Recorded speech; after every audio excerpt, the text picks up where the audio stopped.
ನಮಸ್ಕಾರ ಫ್ರೆಂಡ್ಸ್, ಇವತ್ತು ಮಾಡೋಣ ತಂದೂರಿ ಚಿಕನ್. ಅದನ್ನು ಹೇಗೆ ಮಾಡೋದಂತ ನೋಡೋಣ ಬನ್ನಿ.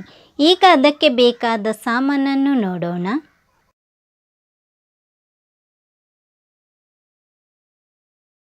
ಮೆಣಸಿನ ಹುಡಿ 3 ಟೇಬಲ್ ಸ್ಪೂನ್, ಅರಶಿನ ಹುಡಿ ಅರ್ಧ ಟೀ ಸ್ಪೂನ್, ಗರಂ ಮಸಾಲ ಹುಡಿ ಅರ್ಧ ಟೀ ಸ್ಪೂನ್, ಮೊಸರು 1 ಕಪ್ಪು, ಶುಂಠಿ ಬೆಳ್ಳುಳ್ಳಿ ಪೇಸ್ಟ್ 2 ಟೇಬಲ್ ಸ್ಪೂನು, ಬೆಣ್ಣೆ 1 ನಿಂಬೆಹಣ್ಣು. ಇಲ್ಲಿ ನಾನು ಚಿಕನಿಗೆ ಕಟ್ ಮಾರ್ಕನ್ನು ಹಾಕಿದ್ದೇನೆ. ಈಗ ಒಂದು ಪ್ಲೇಟಿಗೆ ಮೆಣಸಿನ ಹುಡಿಯನ್ನು ಹಾಕ್ತಾ ಇದ್ದೇನೆ. ನಾನಿಲ್ಲಿ 3 ಟೇಬಲ್ ಸ್ಪೂನ್ನಷ್ಟು ಮೆಣಸಿನ ಹುಡಿಯನ್ನು ಹಾಕ್ಕೊಳ್ತಾ ಇದ್ದೇನೆ. ಅರಶಿನ ಹುಡಿ, ಗರಂ ಮಸಾಲ ಪೌಡರ್, ಹಾಗೆಯೇ ಶುಂಠಿ ಬೆಳ್ಳುಳ್ಳಿ ಪೇಸ್ಟ್. ಈಗ ಮೊಸರನ್ನು ಹಾಕಿ ಉಪ್ಪು ಎಷ್ಟು ರುಚಿಗೆ ಬೇಕಂತ ನೋಡ್ಕೊಂಡು ಹಾಕಿದ್ರೆ ಆಯಿತು. ಈಗ ಎಲ್ಲವನ್ನು ಚೆನ್ನಾಗಿ ಮಿಕ್ಸ್ ಮಾಡಿಕೊಳ್ಬೇಕು. ನಿಮಗೆ ಕಲ್ಲರ್ ಬೇಕಿದ್ದರೆ ಕಲ್ಲರ್ ಹಾಕ್ಕೊಂಡು ಮಿಕ್ಸ್ ಮಾಡಿದರೆ ಆಯಿತು. ಈಗ ಮಿಕ್ಸ್ ಮಾಡಿ ಆಗಿದೆ. ನಿಂಬೆಹಣ್ಣಿನ ರಸ ಹಾಕ್ತಾ ಇದ್ದೇನೆ. ಹಾಗೆಯೇ ಸ್ವಲ್ಪ ಬೆಣ್ಣೆ ಹಾಕ್ತಾ ಇದ್ದೇನೆ. ಬೆಣ್ಣೆ ಹಾಕಿದ ನಂತರ ಚೆನ್ನಾಗಿ ಮಿಕ್ಸ್ ಮಾಡಿಕೊಳ್ಬೇಕು. ಇನ್ನು ಇದಕ್ಕೆ ಚಿಕನನ್ನು ಹಾಕೋಣ. ಚಿಕನನ್ನು ನಾನಿಲ್ಲಿ ಕಟ್ ಮಾಡಿಕೊಂಡಿಲ್ಲ, ಚಿಕನನ್ನು ಇಡಿಯೇ ತಗೊಂಡಿದ್ದೇನೆ. ಈಗ ನಾನು ತೋರಿಸ್ತಿದ್ದೇನೆ ನೋಡಿ, ಹೀಗೇ ಕಟ್ ಮಾರ್ಕನ್ನು ಹಾಕ್ಕೊಳ್ಬೇಕು. ಎಲ್ಲ ಕಡೆಗೂ ಕಟ್ ಮಾರ್ಕನ್ನು ಹೀಗೇ ಹಾಕ್ಕೊಳ್ಬೇಕು. ಇದರಿಂದ ಮಸಾಲೆ ಚಿಕನಿಗೆ ಚೆನ್ನಾಗಿ ಹಿಡಿಯುತ್ತೆ. ಕಟ್ ಮಾರ್ಕಿನ ಒಳಗೆ ಮಸಾಲೆಯನ್ನು ಚೆನ್ನಾಗಿ ತಾಗಿಸ್ಕೊಳ್ಬೇಕು. ಹೀಗೇ ನೋಡಿ ಚೆನ್ನಾಗಿ ಕಟ್ ಮಾರ್ಕಿನ ಒಳಗೆ ಮಸಾಲೆಯನ್ನು ತುಂಬಿಸ್ಕೊಳ್ಬೇಕು. ಈಗ ಚಿಕನ್ನ ಇನ್ನೊಂದು ಸೈಡಿಗೆ ಕೂಡ ಮಸಾಲೆಯನ್ನು ತಾಗಿಸ್ತಾ ಇದ್ದೇನೆ. ಚಿಕನನ್ನು 1 ಗಂಟೆ ಹೊತ್ತು ಮ್ಯಾರಿನೇಟ್ಗೆ ಬಿಡಬೇಕು.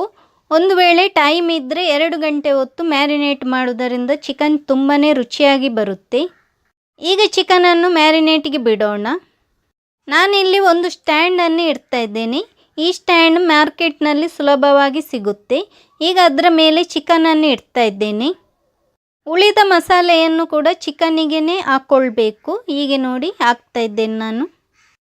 ಸಣ್ಣ ಉರಿಯಲ್ಲಿಟ್ಟು ಚಿಕನನ್ನು ನಾವಿಲ್ಲಿ ಫ್ರೈ ಮಾಡಿಕೊಳ್ಬೇಕು. ಬೆಣ್ಣೆ ಹಾಕ್ತಾ ಇದ್ದೇನೆ. ಬೆಣ್ಣೆಯನ್ನು ಎಲ್ಲ ಕಡೆಗೂ ಮುಟ್ಟಿಸ್ಕೊಳ್ಬೇಕು. ಹೀಗೇ ನೋಡಿ.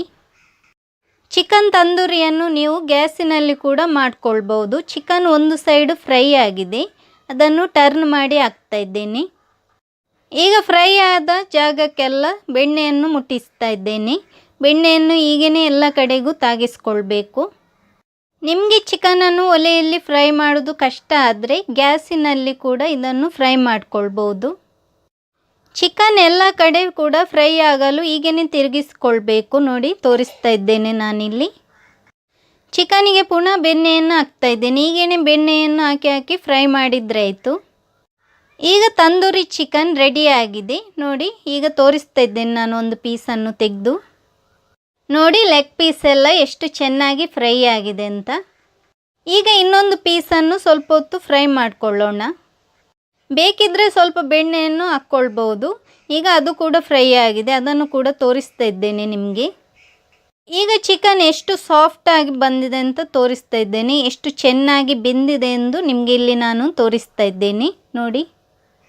ನಿಮಗೆ ವಿಡಿಯೋ ಇಷ್ಟ ಆಗಿದ್ದರೆ ಲೈಕ್ ಮಾಡಿ, ಶೇರ್ ಮಾಡಿ, ಸಬ್ಸ್ಕ್ರೈಬ್ ಮಾಡದಿದ್ದಲ್ಲಿ ಸಬ್ಸ್ಕ್ರೈಬ್ ಮಾಡಲು ಮರೆಯದಿರಿ. ನೋಡಿ ಪೀಸ್ ಎಲ್ಲ ಎಷ್ಟು ಚೆನ್ನಾಗಿ ಸಾಫ್ಟಾಗಿ ಬಂದಿದೆ. ತಂದೂರಿ ಚಿಕನ್ ಈಗ ರೆಡಿಯಾಗಿದೆ. ಹೇಗೆ ಉಂಟಂತ ಕಮೆಂಟ್ ಮಾಡಿ ತಿಳಿಸಿ. Thank you.